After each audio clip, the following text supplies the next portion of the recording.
Hello sir, നമസ്കാരം. ഓർക്കുന്നുണ്ടോ? ഞാൻ കരുതിയതേ വീഡിയോ കോൾ വിളിച്ചാ എടുക്കൂലെന്നാ. സാറ് വീട്ടിലുണ്ടോ?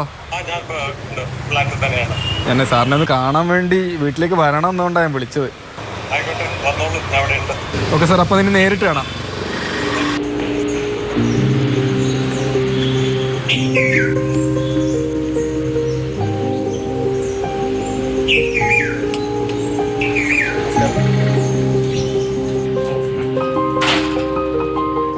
ഇതിൽ വാട്സപ്പിൽ കോളൊക്കെ വരുമ്പോൾ എല്ലാം അറ്റൻഡ് ചെയ്യാറുണ്ടോ?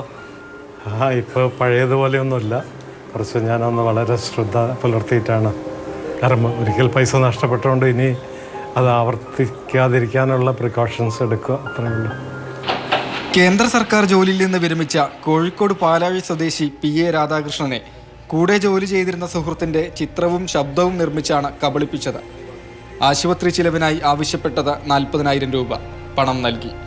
തൊട്ടടുത്ത മിനിറ്റിൽ വീണ്ടും പണം ആവശ്യപ്പെട്ടതോടെയാണ് സംശയം തോന്നിയത്.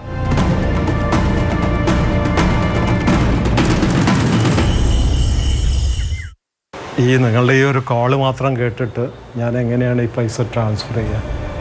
അപ്പോൾ പുള്ളി ഉടനെ എന്നോട് പറഞ്ഞത് അതിനെന്താ വിഷമം, ഞാൻ നിങ്ങൾ വീഡിയോ കോളിൽ വരാമല്ലോ എന്ന് പറഞ്ഞിട്ട് ഈ വാട്സപ്പ് നമ്പർ കോളിൽ നിന്ന് പുള്ളി നേരെ വീഡിയോ കോളിലേക്ക് സംസാരിക്കുമ്പോൾ ചുണ്ട് ഇളകുന്നുണ്ട്, കണ്ണിളകുന്നുണ്ട്. അപ്പോൾ അങ്ങനെയുള്ളൊരു കോള് ആ നമ്പറിലേക്ക് ഞാൻ പൈസ ട്രാൻസ്ഫർ ചെയ്തു. അപ്പോൾ പുള്ളി എന്നോട് പറഞ്ഞു ഞാൻ അയാളോട് കൺഫേം ചെയ്തു, അവിടെ ബൈസ്റ്റാൻഡർക്ക് പൈസ കിട്ടിയിട്ടുണ്ടെന്ന് പറഞ്ഞു.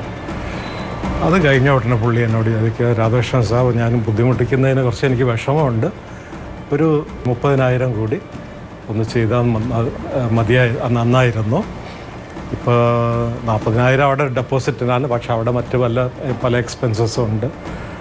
അപ്പോഴാണ് എനിക്ക് ആദ്യമായിട്ട് മനസ്സിലൊരു ശങ്ക, ഒരു പേടി, എന്താണ് ഞാൻ വല്ല സ്കാമിലും പെട്ടുപോയോ ഉള്ളൊരു സംശയം. കൃത്യസമയത്ത് പോലീസിൽ പരാതി നൽകി. തട്ടിയ പണം അഹമ്മദാബാദ് സ്വദേശിയായ കൗശൽ ഷാ എന്നയാളുടെ അക്കൗണ്ടിലെത്തിയെന്ന് പോലീസ് കണ്ടെത്തി. ഗുജറാത്തിലും ഗോവയിലും മഹാരാഷ്ട്രയിലും എത്തി പോലീസ് അന്വേഷണം. ഇതിനിടെ കൗശൽ ഷായുടെ സഹായികളെ പൂട്ടാൻ പോലീസിന് കഴിഞ്ഞു. AI തട്ടിപ്പിലെ പ്രധാന പ്രതി കൗശൽ ഷാ മറ്റൊരു കേസിൽ തിഹാർ ജയിലിലാണെന്ന വിവരം അപ്പോഴാണ് പോലീസിന് ലഭിക്കുന്നത്. കൗശൽ ഷായെ ഡൽഹി പോലീസിന്റെ സഹായത്തോടെ കോഴിക്കോട്ടെത്തിച്ച് കോടതിയിൽ ഹാജരാക്കി. പണവും തിരിച്ചു പിടിച്ചു. വാസ്തവം പറഞ്ഞിട്ടുണ്ടെങ്കിൽ ആ പൈസ കിട്ടുമെന്ന് ഞാൻ പ്രതീക്ഷിച്ചില്ല. കാരണം എനിക്ക് അറിയുന്ന പല കേസിലും ആർക്കും കിട്ടിയതായിട്ട് കേട്ടിട്ടില്ല. ഗോൾഡൻ അവർ എന്ന് പറയും. ഇപ്പോൾ നമ്മളൊരു സംഭവം നടന്നു കഴിഞ്ഞ് 1-2 മണിക്കൂറിൻ്റെ ഉള്ളിൽ നമ്മൾ ഈ കേസ് രജിസ്റ്റർ ചെയ്യുകയാണെങ്കിൽ അവർക്കത് ട്രാക്ക് ചെയ്യാൻ എളുപ്പമാണ്. ടിപ്പിന് ഇരയായിട്ടുണ്ടെങ്കിൽ നമ്മൾ സമയം നഷ്ടപ്പെടുത്താതെ പെട്ടെന്ന് ഈ സൈബർ ഈ 1930, പിന്നെ എനിക്ക് തോന്നുന്നു ഈ കേസിന് ശേഷം എല്ലാവരുടെയും ഇത് മനസ്സിൽ പതിഞ്ഞ ഒരു നമ്പറാണ് 1930.